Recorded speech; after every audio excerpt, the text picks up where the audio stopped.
Friends, welcome to Bhoomika's kitchen. ಇವತ್ತು ನಾವು ಹಬೆ ಉಪ್ಪಿಟ್ಟು ಮಾಡೋದು ಹೇಗೆ ಅಂತ ನೋಡ್ಕೊಳ್ಳೋಣ ಬನ್ನಿ. ಸ್ಟೀಮ್ ಉಪ್ಮಾ ಅಂತ ಕೂಡ ಹೇಳ್ತಾರೆ ಇದಕ್ಕೆ. 1.5 ಗ್ಲಾಸ್ ಅಷ್ಟು ಅಕ್ಕಿ ರವೆ ಅಥವಾ ಇಡ್ಲಿ ರವೆ ಅಂತಾನೂ ಸಿಗುತ್ತೆ, ಅದನ್ನು ತಗೋಬಹುದು. 6 to 7 ಟೇಬಲ್ ಸ್ಪೂನು ತೆಂಗಿನ ತುರಿ. ಈ ತೆಂಗಿನ ತುರಿನ ಮಿಕ್ಸರ್ ಜಾರ್ಗೆ ಹಾಕೊಂಡು ನೈಸಾಗಿ ರುಬ್ಕೋಬೇಕಾಗುತ್ತೆ, ಗ್ರೈಂಡ್ ಮಾಡ್ಕೋಬೇಕಾಗುತ್ತೆ. ನೋಡಿ, ಇಡ್ಲಿ ರವೆ ಅಕ್ಕಿ ರವೆನ ನಾನು ಈ ಥರ ನೆನೆಸಿಟ್ಟಿದ್ದೀನಿ. ಇದನ್ನು ಶೋಧಿಸ್ಕೊಂಡ್ಬಿಡ್ಬೇಕು. ಶೋಧಿಸ್ಕೊಂಡ್ಬಿಟ್ಟು ಬರೀ ಅಕ್ಕಿ ತರಿನ ತಗೋಬೇಕಾಗುತ್ತೆ ನಾವು, ಅಕ್ಕಿ ನುಚ್ಚನ್ನ. ನೋಡಿ, ನಾನು ಆ ಅಕ್ಕಿ ತರಿನ ಶೋಧಿಸ್ಬಿಟ್ಟು 10 ಮಿನಿಟ್ಸ್ ನೆನೆಸಿಟ್ಟಿದ್ದೆ ಅದನ್ನು. ಇವಾಗ ನಾನು ಏನು ರುಬ್ಬಿಟ್ಕೊಂಡಿದ್ದೆ ತೆಂಗಿನ ತುರಿ, ಇದನ್ನು ಹಾಕ್ಕೊಂಡು ಸ್ವಲ್ಪ ಉಪ್ಪು ಹಾಕ್ಕೊಂಡು ರುಚಿಗೆ ತಕ್ಕಷ್ಟು ಚೆನ್ನಾಗಿ ಮಿಕ್ಸ್ ಮಾಡ್ಕೊಳ್ತೀನಿ. ಇದನ್ನು ತೆಂಗಿನ ತುರಿ ಹಾಕ್ಕೊಂಡು ನಾನು ರುಬ್ಬಿರೋ ತೆಂಗಿನ ತುರಿನ ಮಿಕ್ಸ್ ಮಾಡ್ಕೊಂಡಿದ್ದೀನಿ. ಉಪ್ಪು ಸ್ವಲ್ಪ ಚೆನ್ನಾಗಿ ಮಿಕ್ಸ್ ಮಾಡ್ಕೊಳ್ಳೋಣ. ನಿಮ್ಮದು ಇಡ್ಲಿ ಬ್ಯಾಟರ್ ಯಾವ ಕನ್ಸಿಸ್ಟೆನ್ಸಿಲಿರುತ್ತೆ ಅದೇ ಕನ್ಸಿಸ್ಟೆನ್ಸಿಲಿ ಇದನ್ನು ಕೂಡ ತೆಳುವಾಗಿ ಇದು ಮಾಡ್ಕೋಬೇಕು. ನೀವು ಇಡ್ಲಿ ಥರನೇ ಬೇಯಿಸ್ಕೋಬೋದು, ಇಲ್ಲಾಂದರೆ ಅಗ್ಲವಾಗಿರೋ ಈ ಥರ ಪಾತ್ರೆಗೆ ಹಾಕಿ ಸ್ಪ್ರೆಡ್ ಮಾಡಿ ಸೇಮ್ ನಾವು ಇಡ್ಲಿ ಹೇಗೆ ಸ್ಟೀಮ್ ಮಾಡ್ತೀವಿ ಅದೇ ಥರ ಇದನ್ನು ಕೂಡ ಸ್ಟೀಮ್ ಮಾಡಿ ಬೇಯಿಸ್ಕೋಬೇಕು. ನೋಡಿ, ಈ ಥರ ಇಡ್ಲಿ ಪಾತ್ರೆಯಲ್ಲಿ ಇಟ್ಕೊಂಡು ನೀವು ಇಡ್ಲಿ ಯಾವ ಥರ ಮಾಡ್ತೀರಾ ಅದೇ ಥರ. ನಿಮಗೆ ಈ ಥರ ಅಗ್ಲ ಪಾತ್ರೆ ಇಲ್ಲ ಅಂತ ಅಂದರೆ ಇಡ್ಲಿ ಪ್ಲೇಟ್ಗಳಿಗಾದರೂ ಹಾಕೊಂಡು ಇಟ್ಕೋಬೋದು.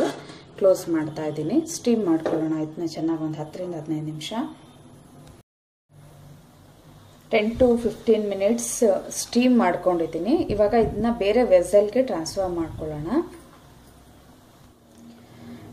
ಈ ಥರ ಬೇರೆ ಪಾತ್ರೆಗೆ ಹಾಕೊಂಡು ಇದನ್ನು ತಣ್ಣಗಾಗೋದಕ್ಕೆ ಬಿಡೋಣ. ಆಮೇಲೆಲ್ಲ ಪುಡಿ ಪೌಡರ್ ಮಾಡ್ಕೊಳ್ಳೋಣ. ಇದನ್ನು ಕೈಯಲ್ಲೇ ಪೌಡರ್ ಮಾಡ್ಬೋದು. ಅಷ್ಟರಲ್ಲಿ ಒಗ್ಗರಣೆ ಹಾಕೊಳ್ಳೋಣ. ಇವಾಗ ನೆಕ್ಸ್ಟ್ ನಾವು ಈರುಳ್ಳಿ 1 ಸಣ್ಣ ಕಟ್ ಮಾಡಿ ಇಟ್ಕೊಂಡಿದ್ದೀನಿ. ಹಸಿಮೆಣಸಿನ್ಕಾಯಿ ನಿಮ್ಮ ಖಾರಕ್ಕೆ ಎಷ್ಟು ಬೇಕಷ್ಟು 3 ರಿಂದ 4, ಕರ್ಬೇವಿನ ಸೊಪ್ಪು ಸ್ವಲ್ಪ, ಕೊತ್ತಂಬರಿ ಸೊಪ್ಪು ಸ್ವಲ್ಪ, ಲೆಮನ್ ಜ್ಯೂಸು ನಿಂಬೆಹಣ್ಣಿನ ರಸ 1 ಟೇಬಲ್ ಸ್ಪೂನ್ ತೊಗೊಂಡಿದ್ದೀನಿ. ಬಟಾಣಿ 3 ರಿಂದ 4 ಟೇಬಲ್ ಸ್ಪೂನ್ ತೊಗೊಂಡಿದ್ದೀನಿ, ಆಪ್ಷನಲ್ಲು ಅದು.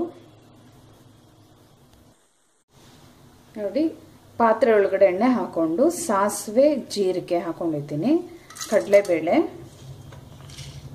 ಸ್ವಲ್ಪ. ಇದು ಸಾಸಿವೆ ಸಿಡಿತಿದ್ದ ಹಾಗೆ ಹಸಿಮೆಣಸಿನ್ಕಾಯಿ ಹಾಕೊಳ್ಳೋಣ. ನೋಡಿ, ಸಾಸಿವೆ ಸಿಡಿತಿದ್ದ ಹಾಗೆ ಹಸಿಮೆಣಸಿನ್ಕಾಯಿ, ಕರಿಬೇವಿನ ಸೊಪ್ಪು, ಈರುಳ್ಳಿ ಸ್ವಲ್ಪ ಜಾಸ್ತಿನೇ ಹಾಕೊಂಡಿದ್ದೀನಿ. ಚೆನ್ನಾಗಿ ಮಿಕ್ಸ್ ಮಾಡೋಣ ಇದನ್ನು. ಈ ಟೈಮಲ್ಲೇ ಬಟಾಣಿ ಕೂಡ ಹಾಕೊಳ್ಳೋಣ. ಬಟಾಣಿ ಚೆನ್ನಾಗಿ ಬೇಯಬೇಕಾಗಿರೋದ್ರಿಂದ ಬಟಾಣಿ ಚೆನ್ನಾಗಿ ಬೇಯಿಸ್ಕೊಳ್ಳೋಣ. ಇದನ್ನು ಒಗ್ಗರಣೆಯಲ್ಲಿ ಚೆನ್ನಾಗಿ ಬೇಯಿಸ್ಕೊಂಡಿದ್ದೀನಿ ಒಂದು 5 ರಿಂದ 6 ನಿಮಿಷ. ಈ ಟೈಮಲ್ಲಿ ಸ್ವಲ್ಪ ಉಪ್ಪು ಹಾಕೊಳ್ಳೋಣ. ಇದಕ್ಕೇನೆ ನಾವು ಬೇಯಿಸೋದಕ್ಕೆ ಉಪ್ಪು ಹಾಕಿರೋದ್ರಿಂದ ಇದಕ್ಕೆ ಸ್ವಲ್ಪ ಉಪ್ಪು ಹಾಕಿದ್ರೆ ಸಾಕು. ಕೊತ್ತಂಬರಿ ಸೊಪ್ಪು ಕೂಡ ಈ ಒಗ್ಗರಣೆದಕ್ಕೆ ಆ್ಯಡ್ ಮಾಡ್ಕೊಳ್ತೀನಿ, ಹಸಿ ವಾಸನೆ ಹೋಗಲಿ ಅಂತ. ಎಂಡಲ್ಲಿ ಬೇಕಾದರೂ ಹಾಕೋಬೋದು ನೀವು.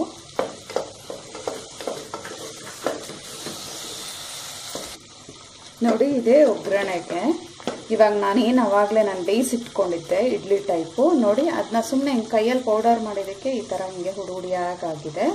ಇದನ್ನು ಈ ಒಗ್ಗರಣೆಗೆ ಹಾಕ್ಕೊಂಡು ಚೆನ್ನಾಗಿ ಮಿಕ್ಸ್ ಮಾಡ್ಕೊಳ್ಳೋಣ. ನೋಡಿ, ಎಲ್ಲ ಹುಡುಗಿಯಾಗಿ ಎಷ್ಟು ಚೆನ್ನಾಗಾಗಿದೆ ಈ ಥರ. ನೋಡಿ, ಎಲ್ಲ ಮಿಕ್ಸ್ಚರ್ನು ಹಾಕೊಂಡು ನಾನು ಅದು ಉಪ್ಪಿಟ್ಟು ಇದನ್ನು ಬೇಯಿಸಿರೋದನ್ನ ಇವಾಗ ಇದಕ್ಕೆ ಲೆಮನ್ ಜ್ಯೂಸ್ ಆ್ಯಡ್ ಮಾಡ್ತಾ ಇದ್ದೀನಿ. 1 ಟೇಬಲ್ ಸ್ಪೂನ್ ಅಷ್ಟು. ನಿಮಗೆ ಹುಳಿಗೆ ಎಷ್ಟು ಬೇಕೋ ಅಷ್ಟು. ಉಪ್ಪು ಹುಳಿ ಎಲ್ಲ ಇವಾಗ ನೋಡ್ಕೊಂಡು ಮಿಕ್ಸ್ ಮಾಡ್ಕೋಬೇಕು. ಇದನ್ನೇನು ಫ್ರೈ ಮಾಡಬಾರ್ದು, ಗ್ಯಾಸ್ ಆಫ್ ಮಾಡಿದ್ದೀನಿ ನಾನು. ಚೆನ್ನಾಗಿ ಮಿಕ್ಸ್ ಮಾಡಿಕೊಂಡ್ರೆ ಸಾಕಷ್ಟೇ. ಚೆನ್ನಾಗಿ ಮಿಕ್ಸ್ ಮಾಡ್ಕೊಳ್ತೀನಿ. ಸರ್ವ್ ಮಾಡೋದಕ್ಕೆ ರೆಡಿ ಇದೆ. ಸರ್ವ್ ಮಾಡೋದಕ್ಕೆ ಹಬೆ ಉಪ್ಪಿಟ್ಟು ರೆಡಿ ಇದೆ. ನೋಡಿ, ನಾನು ಮಾಡಿರೋ ಈ ರೆಸಿಪಿ ಇಷ್ಟ ಆಗಿದ್ರೆ ಲೈಕ್ ಮಾಡಿ, ಶೇರ್ ಮಾಡಿ, ಸಬ್ಸ್ಕ್ರೈಬ್ ಆಗಿ. Thanks for watching.